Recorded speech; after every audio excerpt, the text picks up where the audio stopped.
Assalamualaikum warahmatullahi wabarakatuh. Waalaikumsalam warahmatullahi wabarakatuh. Yang terhormat dosen pengampu mata kuliah konsep dasar IPA MSD Bapak Rohmat Widianto MPD, teman-teman yang menyimak presentasi pada kali ini yaitu ada Twiti Anggreni dan Alvina, serta partner kelompok saya yaitu Safira Atay Putri. Pada kesempatan kali ini, saya dan Safira Atay Putri akan membahas tentang fotosintesis dan ekosistem. Yang pertama ada pengertian fotosintesis. Fotosintesis berasal dari bahasa Yunani yaitu cahaya, dan sintetis adalah menggabungkan atau penggabungan.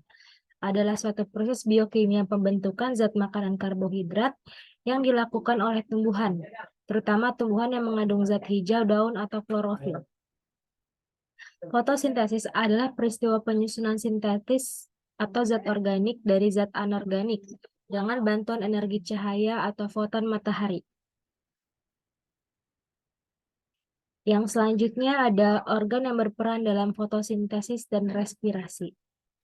Yang pertama ada stomata. Stomata adalah alat pernapasan pada tumbuhan yang menjadi jalur masuk dan keluarnya oksigen atau O2 dan karbon dioksida atau CO2. Sebagai alat pernapasan, stomata terletak pada mulut daun menjadi komponen sel epidermis daun. Dalam proses fotosintesis, stomata berfungsi sebagai komponen tumbuhan yang mengambil karbon dioksida atau C02 dari atmosfer. Sementara itu, dalam proses transpirasi, stomata menjadi bagian tumbuhan yang berfungsi untuk melakukan penguapan air. Yang kedua ada lentisel. Lentisel adalah lubang-lubang pada tumbuhan yang terletak di bagian batang. Sebagai salah satu alat pernapasan pada tumbuhan, lentisel memiliki fungsi untuk menjadi komponen pertukaran gas dan mendukung daya tumbuh pada tumbuhan. Tanpa adanya lentisel, mungkin tumbuhan akan mati karena tidak dapat melakukan pertukaran gas secara utuh. Lentisel sendiri berfungsi untuk menopang kehidupan tumbuhan. Yang selanjutnya ada akar. Akar adalah alat pernapasan pada tumbuhan yang letaknya berada di bagian bawah tumbuhan.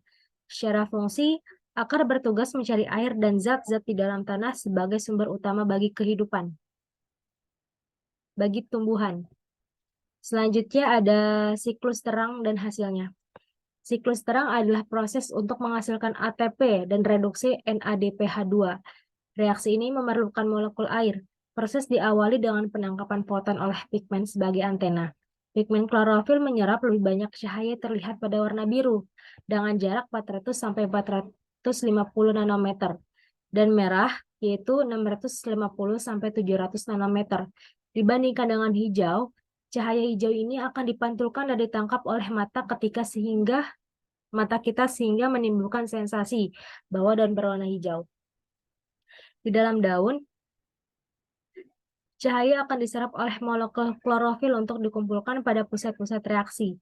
Tumbuhan memiliki dua jenis pigmen yang berfungsi aktif sebagai pusat reaksi atau fotosistem, yaitu fotosistem 2 dan fotosistem 1. Fotosistem 2 terdiri dari molekul klorofil yang menyerap cahaya dengan panjang gelombang 680 nanometer. Sedangkan fotosistem dengan jarak 1700 nanometer. Pada saat yang sama dengan ionisasi fotosistem 2, cahaya juga mengionisasi fotosistem 1, melepaskan elektron yang ditransfer sepanjang rantai transport elektron yang akhirnya mereduksi menjadi NADP dan menjadi NADPH. Selanjutnya ada siklus gelap dan hasilnya. Reaksi gelap karena tidak bergantung pada ada tidaknya cahaya sehingga dapat terjadi meskipun dalam keadaan gelap atau tanpa cahaya. Reaksi gelap pada tumbuhan dapat terjadi menjadi dua jalur, yaitu siklus Calvin-Benson dan jalur Hertzsprung. Pada siklus Calvin-Benson, tumbuhan mengubah senyawa ribosa 1,5 bisfosfat atau RUBP senyawa dengan 5 atom C dan molekul karbon dioksida menjadi 2 senyawa. fosfogliserat atau PGA. Oleh karena PGA memiliki 3 atom karbon tumbuhan yang menjadi reaksi 23 gelap melalui jalur ini dinamakan tumbuhan C3. Penambatan CO2 sebagai sumber karbon pada tumbuhan ini dibantu oleh enzim Rubisco. Tumbuhan yang reaksi gelapnya mengikuti jalur Hertzsprung disebut tumbuhan C4. Karena senyawa pertama yang terbentuk setelah penambatan CO2 adalah asam oksaleosetat yang memiliki 4 atom karbon. Enzim yang berperan adalah fosfonilpirufat karboksilase. Selanjutnya ada proses fotosintesis. Proses fotosintesis berlangsung dalam 2 proses. Proses pertama merupakan proses yang tergantung pada cahaya matahari atau reaksi terang, yaitu reaksi yang membutuhkan cahaya matahari langsung dan molekul-molekul energi cahaya tersebut dapat digunakan untuk proses berikutnya. Proses pertama dalam reaksi terang, cahaya matahari akan membentur klorofil A sebagai suatu cara untuk membangkit elektron agar menjadi suatu energi dengan tingkatan yang lebih tinggi. Proses kedua yaitu proses yang tidak membutuhkan cahaya atau reaksi gelap yang terjadi ketika produk dari reaksi terang digunakan untuk membentuk ikatan kovalensi C dari karbohidrat. Pada proses ini CO2 atmosfer atau CO2 dari air untuk organisme akuatik atau marin ditangkap dan dimodifikasi oleh penambahan hidrogen menjadi bentuk karbohidrat. Reaksi gelap biasanya dapat terjadi dalam gelap apabila energi carrier dari proses tidak tersedia. Faktor-faktor yang mempengaruhi fotosintesis ada 6. Yang pertama intensitas cahaya, kedua konsentrasi karbon dioksida, ketiga suhu, keempat kadar air, kelima kadar fotosintat, dan 6 tahap pertumbuhan. Selanjutnya ekosistem yang akan dibahas oleh Safira Atia Putri.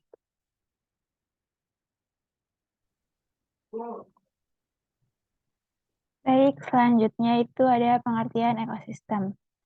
Ekosistem adalah tatanan dari satuan unsur-unsur lingkungan hidup dan kehidupan, yaitu biotik maupun abiotik, secara utuh dan menyeluruh, yang saling mempengaruhi dan saling tergantung satu dengan yang lainnya. Kumpulan seluruh ekosistem yang ada di dunia ini disebut biosfera. Biosfera terbesar adalah bumi yang kita tempati ini. Next. Selanjutnya itu ada satuan makhluk hidup dalam ekosistem. Kesatuan dari makhluk hidup di suatu tempat dengan lingkungan tempat tinggalnya membentuk suatu kesatuan fungsional yang disebut ekosistem.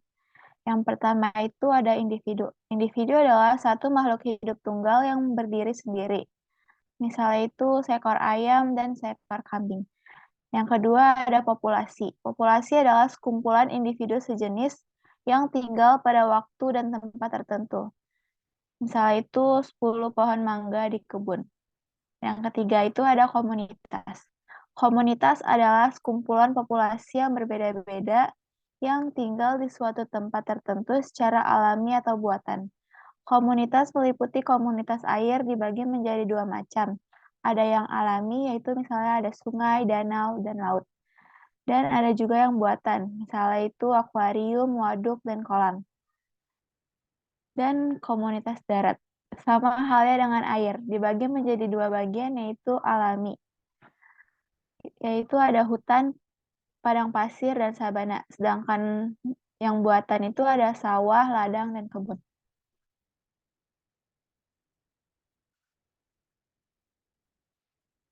Selanjutnya yang keempat itu ada lingkungan. Lingkungan dibagi menjadi 2 macam, yaitu ada lingkungan biotik yang terdiri dari makhluk hidup, dan ada lingkungan abiotik yang terdiri dari benda mati. Yang kelima ada habitat. Habitat adalah tempat suatu organisme mempertahankan dan melakukan aktivitas kehidupan. Contohnya itu habitat teratai di air. Yang keenam ekosistem. Ekosistem adalah kesatuan komunitas dengan lingkungannya yang membentuk hubungan timbal balik. Yang ketujuh, bioma. Bioma adalah beberapa komunitas yang membentuk ekosistem yang khas. Contohnya itu hutan cemara dan hutan jati. Yang kedelapan ada biosfer. Biosfer adalah lapisan permukaan bumi yang digunakan makhluk hidup untuk melangsungkan kehidupannya.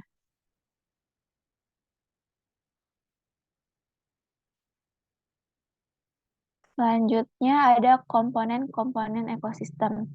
Yang pertama itu ada komponen biotik. Setiap makhluk hidup membutuhkan tempat untuk tinggal yang disebut dengan habitat. Misalnya semut mempunyai habitat di tanah. Namun selain semut, tanah juga merupakan habitat di cacing tanah dan makhluk hidup lainnya. Di dalam ekosistem, komponen biotik juga terdiri dari organisme yang saling mengadakan interaksi. Akibat dari adanya interaksi ini, memunculkan adanya organisasi kehidupan. Organisasi kehidupan yang terkecil sampai yang terbesar yaitu individu, populasi, komunitas, bioma, dan yang terakhir biosfer. Next. Yang kedua itu ada komponen abiotik. Komponen abiotik merupakan aspek tak hidup yang ada di dalam ekosistem. Berikut ini ada contoh komponen abiotik, yaitu yang pertama ada cahaya. Cahaya matahari yang sampai ke bumi sangat diperlukan oleh makhluk hidup. Yang kedua ada udara. Udara terdiri atas berbagai macam gas, yaitu nitrogen, oksigen, dan karbon dioksida, dan gas-gas lainnya. Yang ketiga ada air. Air sangat dibutuhkan oleh seluruh makhluk hidup yang ada di habitat di darat maupun perairan. Air dapat berbentuk padat, cair, dan gas. Yang keempat ada tanah. Tanah merupakan tempat hidup bagi beragam makhluk hidup mulai dari yang berukuran renik seperti bakteri dan protozoa hingga berukuran besar seperti gajah. Yang kelima ada suhu. Suhu merupakan faktor penting dalam proses metabolisme makhluk hidup.